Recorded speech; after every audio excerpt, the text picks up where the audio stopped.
आज हम पढ़ेंगे प्रोनाउन। प्रोनाउन एक ऐसा चैप्टर है जो आपका बहुत ज़्यादा इंपॉर्टेंट है। और आप देखोगे कई सारी चीज़ें आपकी ना रिपीट होंगी। आपने नाउन पढ़ लिया, आपने आर्टिकल पढ़ लिया, आपने सब्जेक्ट वर्ब एग्रीमेंट पढ़ लिया, आपने वर्ब पढ़ लिया, ये सब कुछ आपने पढ़ लिया। अब आपका नाउन आ रहा है। ये नाउन आपको बहुत चीज़ें दिखाएगा जो आप कई बार पढ़ चुके हो। देखो ज़रा, सबसे पहले आपको पता होगा सब्जेक्ट आपका जो होता है आई मी, मतलब सब्जेक्ट कर रहा हूँ फर्स्ट पर्सन जो होता है आपका आई मी वी अस होता है। सेकंड पर्सन में यू आ जाता है। थर्ड पर्सन में ही हिम शी दे देम आ जाता है। ये बात आपको बचपन से लेकर आज तक पता ही होगी, आई एम श्योर सबने आपको स्कूल में पढ़ा दी होगी। बट आपको जो चीज़ नहीं पता होगी वो ये चीज़ नहीं पता होगी। देखिए, जो सब्जेक्ट का केस होता है ना उसमें हमेशा यही वर्ड्स आते हैं। ये वर्ड्स कभी भी ऑब्जेक्ट में नहीं आते। ऑब्जेक्ट क्या होता है, रिमेंबर ना। आपने आपका सेंटेंस है ही गो टू स्कूल, तो यहां से वर्ब के बाद जो भी चीज़ स्टार्ट हो रही है नाउन में या प्रोनाउन में, वो चीज़ क्या है, ऑब्जेक्ट है।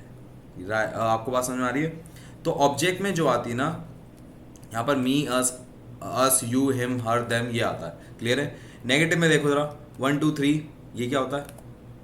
नेगेटिव में 1 2 3 ये क्या होता है? समझो मेरी बात, जरा ध्यान समझाऊंगा मैं आपको। पहले वाला कंसेप्ट पहले मैं एक बार क्लियर कर दूं। अगर आपको ये चीज़ क्लियर नहीं है, ये दोनों चीज़ क्लियर नहीं है, तो आपको दिक्कत आएगी। देखिए जरा, यहाँ पर है I we you he she they. मैं आपको बता चुका क्या है सब्जेक्ट में। जैसे एक सेंटेंस बनाते हैं, I like to meet her, तो यहाँ पर आई क्या हुआ, सब्जेक्ट, हर क्या हुआ, ऑब्जेक्ट। अभी बात समझ में आ गई? मैं 2 बार रिपीट कर चुका हूँ एक ही चीज़ को 2 बार अलग अलग तरीके से। आई थिंक अब आपको क्लियर हो गया होगा। चलिए अब यहाँ से आगे बढ़ते हैं।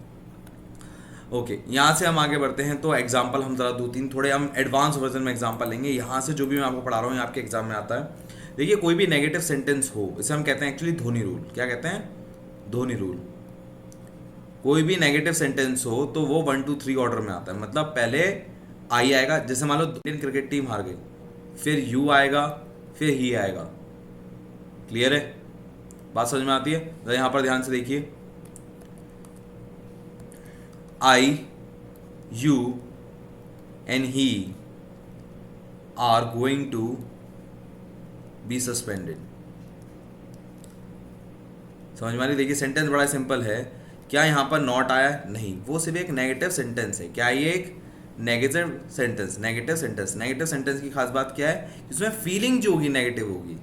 फीलिंग, इमोशन जो होंगे वो नेगेटिव होंगे। बात समझ में आ रही है? अब जरा ये देखिए, you he and I are classmate, ये क्या है, पॉजिटिव। तो यहाँ पर पहले क्या आया है, यहाँ रूल बना है 2 3 1। पहले सेकंड पर्सन, फिर थर्ड पर्सन, फिर फर्स्ट पर्सन। जरा मैं आपको थोड़ा और डिटेल में समझाता हूँ, आपको समझ में आएगा।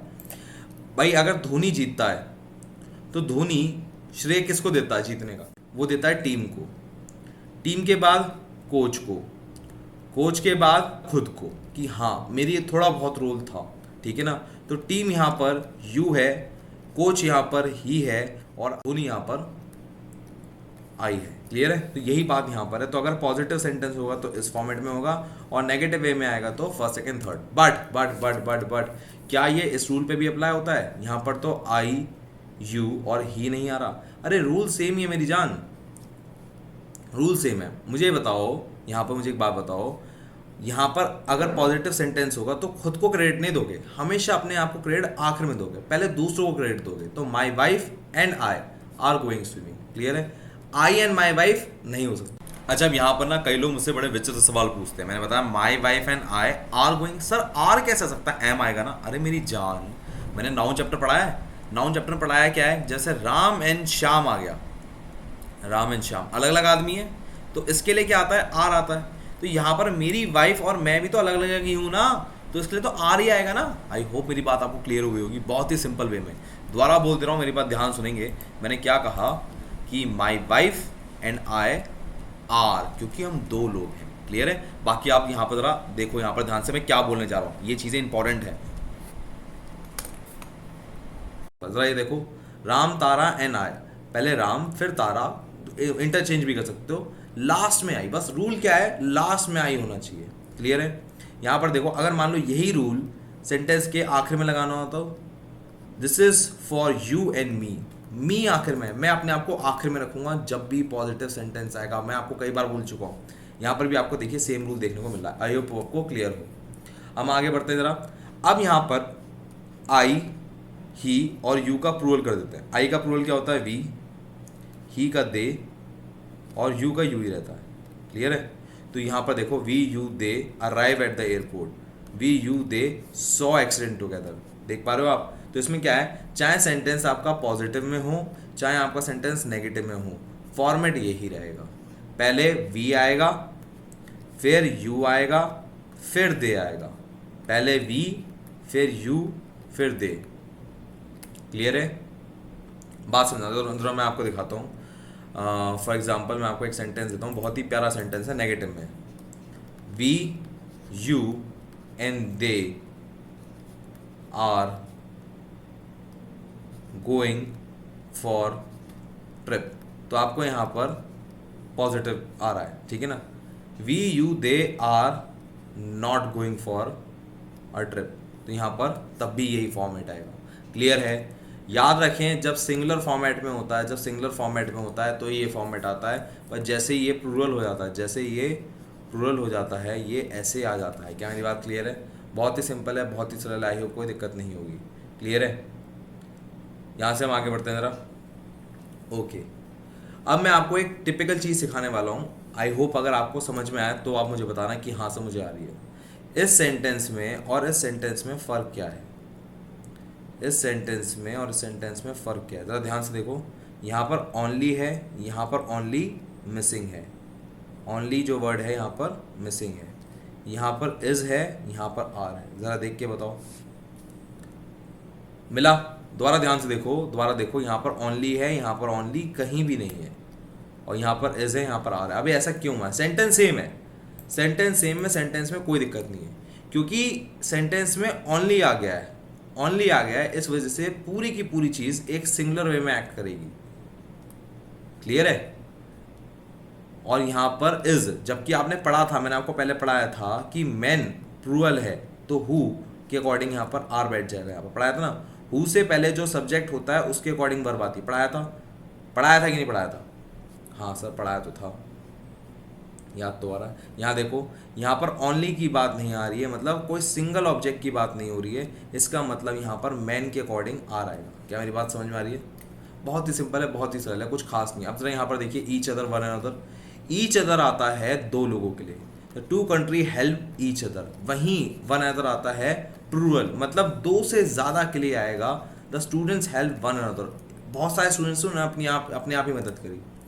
डेमोन्स्ट्रेटिव प्रोनाउन क्या होता है? डेमोन्स्ट्रेटिव प्रोनाउन होता है दीज, दोज, दिस, दैट। मतलब नहीं समझा, नहीं समझा, नहीं समझा। देखिए ये बात बहुत समझनी ज़रूरी है, ये बहुत ज़रूरी है।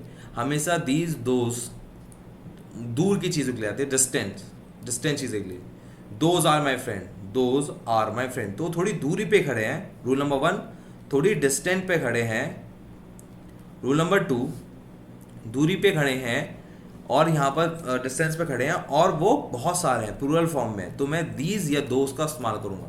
जबकि वो सिंगुलर हैं और वो नियर बाय खड़े हैं या पास में ही हैं, तो मैं दिस या दैट का इस्तेमाल करूँगा। क्लियर है? बहुत ही सिंपल है, कोई भी रॉकेट साइंस नहीं है। दोबारा बोल दे रहा हूँ, दीज, दोज प्लूरल फॉर्म में, एंड डिस्टेंस थोड़ी दूरी पे, दिस, दैट पास में कोई चीज़, और सिंगुलर फॉर्म में। क्लियर है? अब आता है डिस्ट्रीब्यूटिव प्रोनाउन। ये देखो, ये मैंने आपको पढ़ाया था, याद आ रहा है आपको?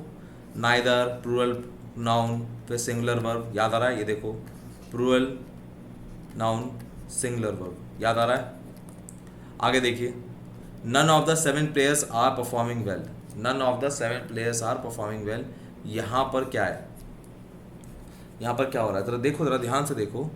7 प्लेयर्स हैं, आर नन ऑफ, इसके साथ प्लूरल, प्लूरल, ये क्या हो रहा है? ये क्या हो रहा है? बता देता हूँ मैं आपको, मैं बता देता हूँ। देखिए, बहुत ही सरल बात है, आपको ध्यान रखनी है, बहुत ही ज़्यादा सरल है। इसमें अगर आप इन सब को ले लो तो जो आपको पुराना वाला रूल होता है ना, ये वाला, ये अप्लाई होता है। क्लियर है? बस ये जो नन ऑफ है, जो नन ऑफ है, ये अप्लाई नहीं होता। नन ऑफ अप्लाई नहीं होता। नन ऑफ के साथ क्या है? None of common noun plural verb. ध्यान से देखो, ध्यान से देखो, none of common noun plural, इतनी सी बात है। इधर इंट्रोगेटिव नाउन देखो, interrogative pronoun subject who, object whom, subject who, object whom. हमेशा याद रखो कि सब्जेक्ट के फॉर्म में हमेशा हु का इस्तेमाल है, who is driving the car. और जब भी हुम हो गई, मानता हूं सेंटेंस के बाद में नहीं आ रहा है, बट ये हमेशा ऑब्जेक्ट की तरह ही काउंट होगा। दोबारा बोलता हूं, हु होगा सब्जेक्ट हमेशा और हुम होगा ऑब्जेक्ट हमेशा। क्लियर है, बहुत ही सरल था। आगे देखिए रिफ्लेक्सिव प्रोनाउन क्या होता है। रिफ्लेक्सिव प्रोनाउन होता है ये, जब आप कोई काम खुद से करते हो, ये काम मैं खुद से कर रहा हूं, I had complete all the work my self, ये क्या खुद से, तो हम कहते हैं उसे प्रोनाउन कौन सा, रिफ्लेक्सिव प्रोनाउन। एग्जाम में बहुत बार पूछा जाता है। जब भी आपको कोई काम खुद से करना हो तो आप रिफ्लेक्सिव प्रोनाउन का इस्तेमाल करेंगे। इसमें मैं क्वेश्चंस कराऊंगा। अब आगे देखिए रिलेटिव प्रोनाउन में थोड़ी आगे कहानी, हु, हुम, दैट, हुज की। देखिए ये वाले तो मैंने आपको पढ़ा दिए, हुज, हुम, तो ये तो मैं हटा दे रहा हूँ। क्लियर है। अब हम पढ़ेंगे दैट और हुज। दैट और हुज कहाँ आता है, ध्यान सुनो मेरी बात बहुत ध्यान से। हुज का इस्तेमाल आता है बिलोंगिंग, कोई सामान आपका, कोई सामान आपका।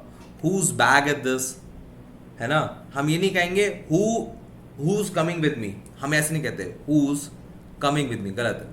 Who is coming with me. Who आता है इंसानों के लिए, हुज आता है सामान के लिए, कोई बिलोंगिंग, कोई चीज छूट जाए तो उसके लिए आता है हुज। क्लियर है। हु आता है इंसानों के लिए, who is coming with me, and whose आ गया whose belonging is this, whose certificate is this, whose cycle is this, whose car is this. तो यहां पर कोई भी सामान के लिए, कोई भी थिंग के लिए आपका हुज आता है। अब आते हैं बात दैट की। दैट आता है नॉन लिविंग के साथ, जैसे फोन, जैसे यहां पर आ गया I like that, I like that you came. तो यहां पर दैट क्या लाइक के लिए आया है, नहीं, ये आया डायरेक्ट इनडायरेक्ट में। तो एक आ गया दैट आपका नॉन लिविंग फॉर्म में और दूसरा आता है डायरेक्ट इनडायरेक्ट। अब डायरेक्ट इनडायरेक्ट में बाद में पढ़ाऊंगा, अभी आप जरा 2 मिनट भूल जाओ, क्योंकि अभी आपके दिमाग में काफी सारे कंफ्यूजन आएंगे, सर मैं तो दैट लिविंग के साथ देखा है, वो मैं बाद में बताऊंगा। बट अभी आपको याद रखना है दैट जो आता है वो नॉन लिविंग में आता है सिंपल सेंटेंसेस में, जो एक नॉर्मल सेंटेंस होता है ना, जैसे ये। तो यहां पर दैट नॉन लिविंग थिंग के तुरंत बाद आएगा। क्लियर है, ओके। अभी मैं आपको रिफ्लेक्सिव प्रोनाउन पढ़ा था, याद है आपको। पढ़ाते पढ़ाते मेरे को एक बात याद आई, आपको ना एक बात याद रखनी है। देखो जब भी ये वर्ड आए, अवेल, रिकाउंसिल, एंजॉय, तो इसमें तुरंत बाद आते हैं, तुरंत बाद रिफ्लेक्सिव प्रोनाउन होते हैं। अदरवाइज रिफ्लेक्सिव प्रोनाउन सबसे एंड में आते हैं, रिफ्लेक्सिव प्रोनाउन सबसे एंड में आते हैं। क्लियर है। यहाँ पर दोबारा दिखा दूँ, यहाँ पर जो आते हैं ये एकदम तुरंत बाद आते हैं, तुरंत बाद वर्ड के, अवेल, रिकाउंसिल, एंजॉय। याद रखें, दोबारा बोल दे रहा हूँ, ध्यान से सुन लो मेरी बात, दोबारा चिल्ला बोल रहा हूँ। अवेल, रिकाउंसिल, एंजॉय, ये तुरंत बाद आते हैं, तुरंत बाद, इसमें आखिर में नहीं आएगा। जबकि अगर ये वर्ड 3 वर्ड नहीं आ रहे हैं, जब ये 3 वर्ड नहीं आ रहे हैं तो ये आखिर में आएगा। क्लियर है, रिफ्लेक्सिव प्रोनाउन। कई लोग ईटीसी से थोड़ा कंफ्यूज आते हैं, मेरा ईटीसी क्लियर कर दूं, उसको भूल जाओ जरा, ईटीसी ये, ठीक है। आगे देखें जरा, अब हमें ना दैट की कहानी और समझनी है। हमने दैट हमें पढ़ा था कि दैट नॉन लिविंग के साथ आता है, पढ़ा था हमने, थोड़ा और समझते हैं। जब सेंटेंस में ऑल वर्ड हो तो आपका दैट आएगा, जब नथिंग वर्ड हो सेंटेंस में तो आएगा, द ओनली हो तो आएगा, नन हो तो आएगा, सुपरलेटिव डिग्री, जैसे she is the best student that can do this, तो यहाँ पर बेस्ट क्या है, सुपरलेटिव, सुपरलेटिव डिग्री के साथ दैट आएगा। द सेम, द सेम के साथ क्या आएगा, दैट आएगा। याद रखना है छोटी छोटी चीजें। देखो नथिंग के साथ मैंने आपको बता देखो रहा, there is nothing that can be done, the same बोला था, देखो रहा, he is the same person that I saw last night. अब आपको समझ में आ रहा होगा कि यार दैट इंसानों के साथ कैसे आ जाता है। आई होप अभी आपको क्लियर है, याद रखेंगे ये चीजें। और सच के साथ भी आता है और सो के साथ भी आता है, इसको छोड़ दो बस, ये ईटीसी तुम्हें कंफ्यूज करेगा वरना, ठीक है ना। चलो यहाँ तक क्लियर है। अब इधर यहाँ देखो, नॉन लिविंग थिंग दैट आएगा, नॉन लिविंग थिंग को डिस्क्राइब करने के लिए दैट आएगा। क्या मेरी बात क्लियर है, बहुत बढ़िया, बस यही था प्रोनाउन। अब हम प्रोनाउन की एक्सरसाइज करेंगे, वो हम अगले लेक्चर में करेंगे। आई थिंक आपको पूरी बात क्लियर हो गई होगी। इस वीडियो को आप देखें और सारे डाउट क्लियर हो जाएंगे अब।